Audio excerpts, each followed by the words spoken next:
नासिर भाई, आज हमें ऐसा लग रहा है हमने ये मलिर का टुकड़ा शायद खरीद लिया है, ऐसा लग रहा है। बिल्कुल, ये हमारी अपनी प्रॉपर्टी है। अपनी प्रॉपर्टी तो ये कि खतरनाक भी है थोड़ा सा। हादसात वगैरह कैसे होते हैं, कभी हुआ है? बहुत हादसा होते रहते हैं। जानबूझ के होते हैं या खुदकुशी करते हैं लोग? कुछ लोगों ने खुदकुशी भी की है जानबूझकर, कुछ बाई चांस भी हो जाते हैं। फोन पे जो मीटिंग हो रही थी वो काफी दिनों से हो रही थी, और जिन्हें शेख चिल्ली के बहुत सारे प्लान थे, हम बहुत सारे प्लान कर रहे थे कि हम ये भी करेंगे, हम ये भी करेंगे, हम ये भी तो करेंगे। एक चीज है जो हमें फ्री में मिलती है, मैं आपसे सवाल करता हूँ, वो कौन सी चीज है जो हम सबको दे रहे होते हैं, फ्री में देते हैं? बड़ा मुश्किल सवाल है वो सामने वाला खुश भी हो जाता है। मेरे खुदा मेरे लफ्ज़ो बयां में ज़ाहिर हो, मेरे खुदा मेरे लफ्ज़ो बयां में ज़ाहिर हो, इसी शिकस्ता और बिस्ता ज़ुबां में ज़ाहिर हो। मैं सुरखू नजर आऊँ कलाम हो के सकूत, तेरी अता मेरे नामो निशां में ज़ाहिर हो। अस्सलाम वालेकुम पाकिस्तान, और मैं हूँ आपका मेज़बान मोहम्मद नासिर अव्वल। इन हवाओं की दोश पर लहरों का सीना चीरती हुई, शहर में, गांव में, धूप में, छाँव में और दुनिया भर में जहाँ जहाँ इंटरनेट की सहूलत मौजूद है, आप हमें सुन सकते हैं। प्रोग्राम का नाम है लॉन्ग ड्राइव। जी हाँ जनाब, नासिर ऊपर हमारे साथ हैं, जो कि आप रेडियो पे आवाज़ सुन रहे होते हैं इनकी। नासिर भाई, आज हमें ऐसा लग रहा है हमने ये मलिर का टुकड़ा शायद खरीद लिया है, ऐसा लग रहा है। बिल्कुल, ये हमारी अपनी प्रॉपर्टी है। अपनी प्रॉपर्टी है मेरे तो। दादा के ज़माने की। अच्छा, यहाँ पे जो ये दरख्त वगैरह लगाए गए हैं, ठीक है, और ये सोच समझ के तो किसी ने नहीं लगाए शायद, नहीं, कुदरती निज़ाम। ये पूरा इलाका जो है विदाउट प्लानिंग के बना हुआ है, कोई प्लानिंग नहीं की गई। पटरी जो है वो अंग्रेज डाल के थे, अच्छा। यहाँ से गुजर रही थी, तो जैसे जैसे पटरी गुजरती गई वैसे वैसे लोग यहाँ पर आबाद होते गए। चूँकि ये शाहरा फैसल के करीब है, एयरपोर्ट के करीब है, इसलिए इस इलाके की वैल्यू बढ़ गई है, और बाकायदा प्लानिंग के तहत इसको नहीं बनाया गया। नाम तो इसका गोल्डन टाउन है, लेकिन कहीं गोल्डन नज़र नहीं आता। जितने भी हमारे देखने वाले लोग हैं, हम आपको बताते चले कि ये मलिर वायरलेस गेट है। और ये बताएं कि मलिर जो है यहाँ पे इसकी हदूद शुरू हो रही है, कितनी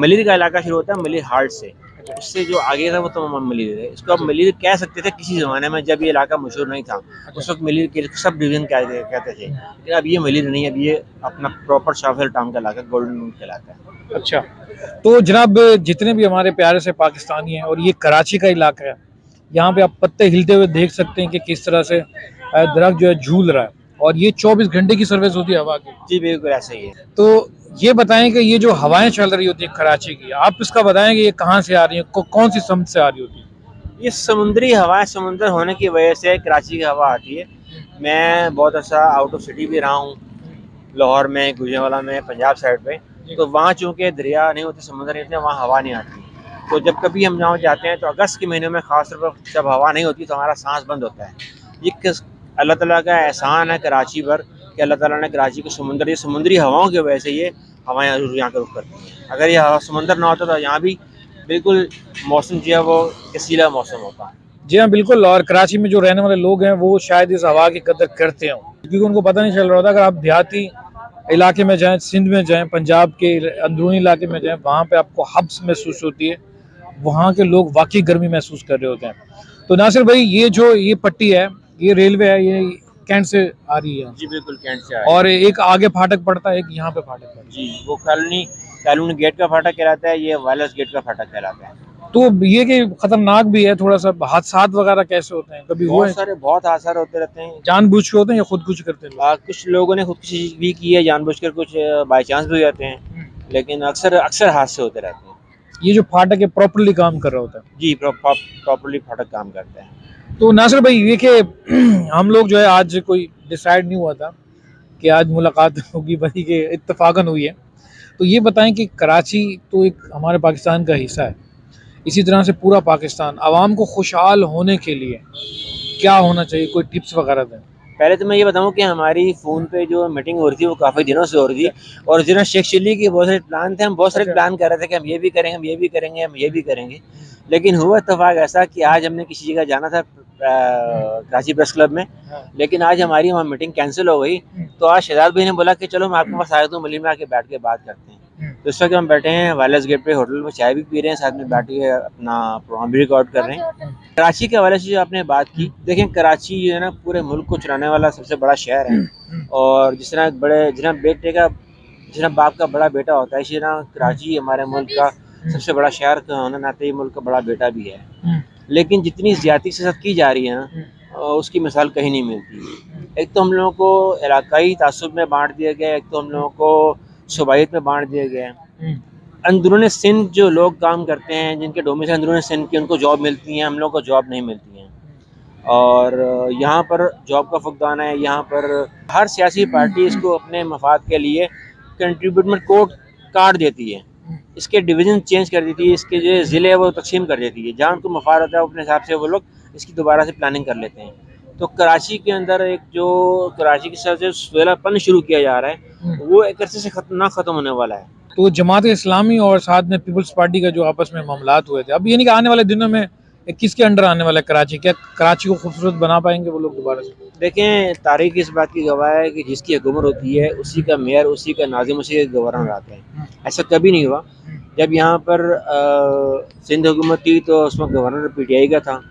अब जब सिंध हुकूमत की है तो मेयर भी सिंध हुकूमत का आ गया है। हालांकि इस बार बहुत कोशिश की जा रही थी कि कराची का जो मेयर है वो जमात इस्लामी से मुंतखब हो, लेकिन क्या किया कि किस तरह से मैनेज किया गया, कि सिस्टम को उस तरह बनाया गया कि पीपल्स पार्टी का जो उम्मीदवार है वो सामने आके मेयर की हैसियत से सीट लेके चला गया। तो जनाब शिकवे शिकायत भी चल रहे थे और जमात इस्लामी को काफ़ी एडवर्टाइजमेंट भी किया गया हर तरह पे, यहाँ से भी मेरे ख्याल में रोड ब्लॉक किया जाता था बार बार।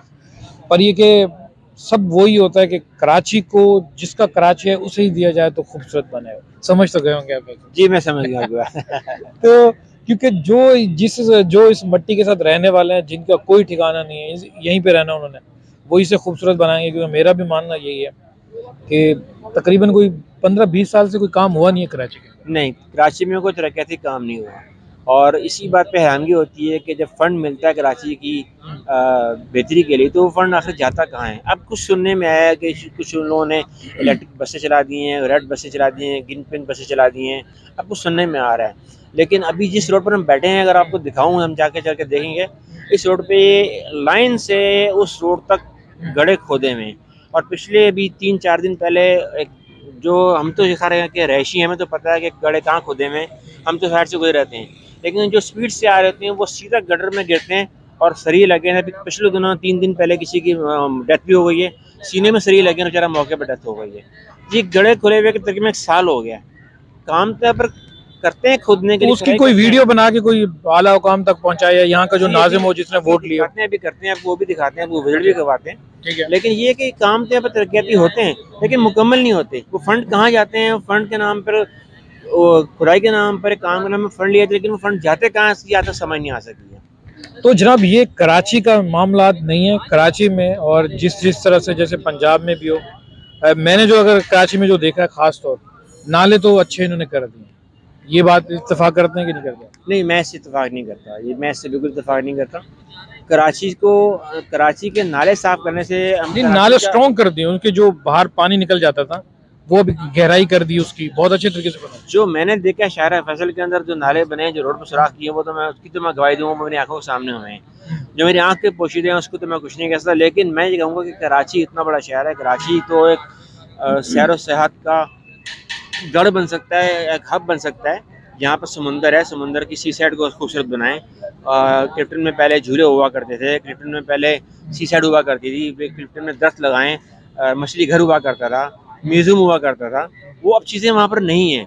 तो वैसी चीज़ें बनाई जाएँ जाके जो बाहर से लोग आने वाले हैं वो आके विजिट करें, उससे कराची को फ़ायदा होगा, कराची के इलाके को फ़ायदा होगा। वही पैसा कराची पे लगाया जाए तो कराची तरक्की करेगा। तो जी हाँ जनाब, कराची की जो बात है, ये कुछ इलाके ऐसे हैं जो कि मिडिल क्लास भी हमारी तरह के लोग रहते हैं, ये उन इलाकों की बात हो रही है। पर ये डिफेंस में बहुत हाई क्लास के लोग रहते हैं। और इसी तरह से आपने काफ़ी जगहों की बात की जो कि बुरे हालात में है। पर ये कि चिड़ियाघर का आपने जिक्र नहीं किया, कराची का जो जू जो है। चिड़ियाघर को अब उन्होंने सुनने में आया कि उन्होंने अपडेट किया है। अच्छा। 2 साल पहले मैं गया था चिड़ियाघर, तो वहाँ की हालत इतनी सी अच्छी नहीं थी। उसमें चंद जानवर थे, शेर नहीं था उसके अंदर, कुछ बंदर थे और कुछ चीज़ें थी ऐसी जो देखने वाली थी। लेकिन अब सुनने में आ रहा है कि उसको अपडेट उन्होंने किया दोबारा। तो जनाब इस वक्त जो है मेरे ख्याल में गाड़ी भी आने वाली है पीछे से, अब यहाँ पे बैठे हुए हैं। और ये कि कराची की बात हो रही है, हम कराची की बात नहीं करेंगे, हम पूरे पाकिस्तान की बात करेंगे। अब ये तो ठीक है, हमारे जो अंदरूनी जो जगह हैं, हमने जहाँ आंखों देखा हाल है वो हम बता रहे हैं। तो ये बताएं कि जो पाकिस्तान के और सूबे हैं उनकी क्या सूरत हाल है, वो क्या हो रहा है उनके साथ? देखिए, मैं ये समझता हूँ कि जो कंडीशन इस वक्त लाहौर की है ना, वो कराची से बहुत बेहतर है। लाहौर को उन्होंने बहुत खूबसूरत बना दिया है, लाहौर को उन्होंने बहुत अच्छा बना दिया है। लाहौर से पहले इस्लामाबाद था। ये दो शहर ऐसे हैं, इस्लामाबाद और लाहौर, जिनकी तारीफ़ करनी चाहिए, वो तारीफ़ के काबिल हैं।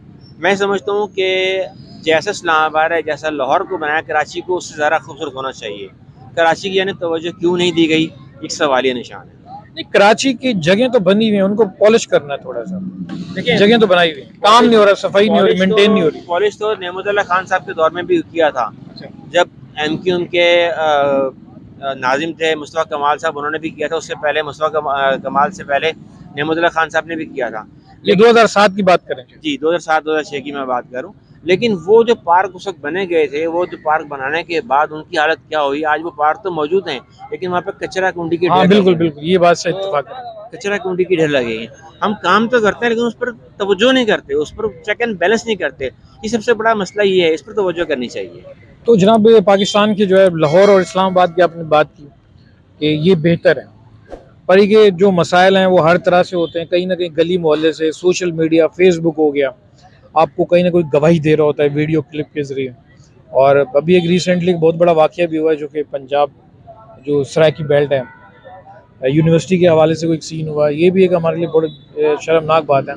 तो जनाब, पाकिस्तान के अंदर जो है हर चीज़ चल रही है, और जो दुख और दर्द समझते हैं इसका, वो जो है इस तरह की हमारी तरह बातें भी करते हैं, लिखते भी हैं कहीं पे। आप ये बताएं, जहाँ पे हम लिखने की बात आ गई, आज़ादी सहाफ़त तो कितना आजकल जो है ना आसानी है इस मुल्क के अंदर। देखिए, सबसे पहले तो मैं आपको बताऊं कि मैंने न सिर्फ कराची, लाहौर, इस्लामाबाद, बल्कि पूरे पाकिस्तान को मैंने विज़िट किया है। बहुत से शहरों में मैं देखा, कोयटा, पेशावर, मुल्तान, हाफसाबाद, गुजरांवाला, लाहौर, वज़ीराबाद, सब शहरों में मैं गया हूँ। लेकिन बात वही है कि सबसे अच्छा मुझे लाहौर लगा है, ज़िंदा दिलाना शहर लाहौर लगा है। जहाँ तक आपने सहाफ़त की बात की है, सहाफ़त के अंदर ऐसा है कि किसी ज़माने में सहाफ़ी का एक बड़ा रोब, एक बड़ा भरम होता था, और सहाफ़त का जो अपना कोई किसी इदारे को प्रेजेंट करता था, वो अपना कार्ड दिखाता था, तो उसकी बड़ी वैल्यू की समझी जाती थी और उसको बड़ी इज़्ज़त दी जाती थी। लेकिन अब ये है कि अब सहाफ़त का वो मेयार पहले वाला नहीं है। आज के दौर में अगर कोई सहाफ़ी सच लिखना शुरू करता है, तो उसको या तो उठा लिया जाता है, या उसको मार दिया जाता है, या उसके पीछे एजेंसी लगी जाती है। आज सहाफ़त की ज़ुबान को खुलेआम में जो कहना, वो इतना आसान नहीं है। बिल्कुल जी। और ये सारी वो बातें जो आप अभी तो हमें देख रहे हैं, मजीद हम इसके ऊपर ज़्यादा अपडेट देंगे तो हम भी नज़र नहीं आएंगे, ये सिर्फ मोबाइल रह जाएगा। ऐसे ही है, शायद ऐसा ही है। तो ये बताएं, इतने सारे मसाइल हैं। वैसे हमने काफ़ी मसाइलों पे बात नहीं की है, क्योंकि हमारे जहन में शायद इस टाइम पे नहीं आ रहे, और काफ़ी मसाइलों पे बात कर भी नहीं सकते। तो एक चीज़ है जो हमें फ्री में मिलती है, मैं आपसे सवाल करता हूँ, वो कौन सी चीज़ है जो हम सबको दे रहे होते हैं, फ्री में देते हैं?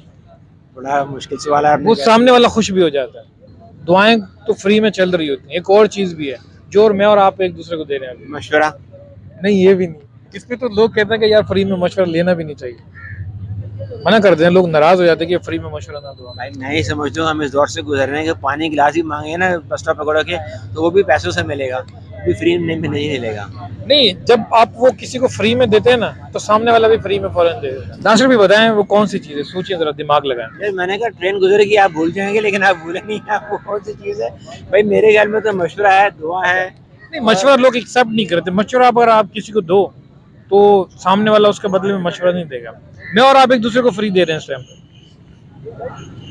वक्त, टाइम दे रहे हैं आपको। ये भी इतना फ्री नहीं होता यार, यकीन की नहीं। बात, 3 मशीन मैंने आपको तीनों की ये फ्री नहीं है। अब मैं चौथा क्या बोलूँ, आप बोले ये भी फ्री नहीं है, तो फिर आप ही बता दो, आप उनसे कसौटी खेल रहे हो। आप अभी जो है, देखो वो बंदा भी फ्री में दे रहा है, देखो उसके चेहरे की तरफ मुस्कुराहट।